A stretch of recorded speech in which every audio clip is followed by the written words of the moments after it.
Taste the Daily.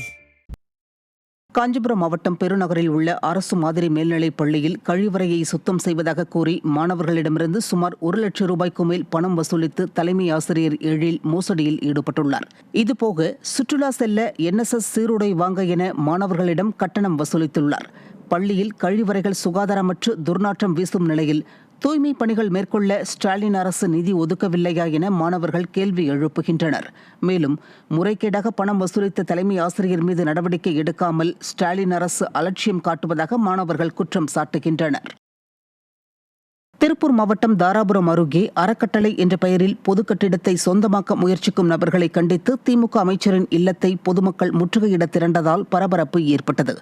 Alangiyam கிராமத்தில் பள்ளி மாணவர்களுக்கு இலவச மாலை நேர டியூஷன் வகுப்புகள் நடத்த பொதுமக்களிடம் பணம் வசூலித்து கட்டப்பட்ட கட்டிடத்தை தனியார் அறக்கட்டளையாக மாற்ற சிலர் முயன்று வருகின்றனர்.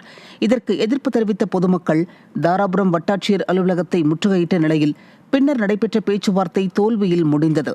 இதனால் ஆத்திரமடைந்த பொதுமக்கள் தாராபுரம் பேருந்து நிலையம் அருகே அமைச்சர் கயல்விழியின் முகாம் இல்லத்தை முற்றுகையிட குவிந்தனர். ராமநாதபுரம் மாவட்டம் திருவாடானை தீயணைப்பு நிலையம் செல்லும் சாலை சேதமடைந்திருப்பதால் அவசர காலத்தில் உரிய நேரத்திற்கு செல்ல முடியாத நிலை உள்ளது. திருவாடானை அருகே சின்னக்கீரமங்கலம் சேந்தனி செல்லும் பிரிவு சாலையில் தீயணைப்பு நிலையம் உள்ளது. அங்கு செல்லும் சாலை தரமற்ற முறையில் அமைக்கப்பட்டதால் மோசமாக சேதமடைந்துள்ளது. இது தொடர்பாக புகார் அளித்தும் ஸ்டாலின் அரசின் மாவட்ட நிர்வாகம் எந்த நடவடிக்கையும் மேற்கொள்ளவில்லை என பொதுமக்கள் குற்றம் சாட்டுகின்றனர்.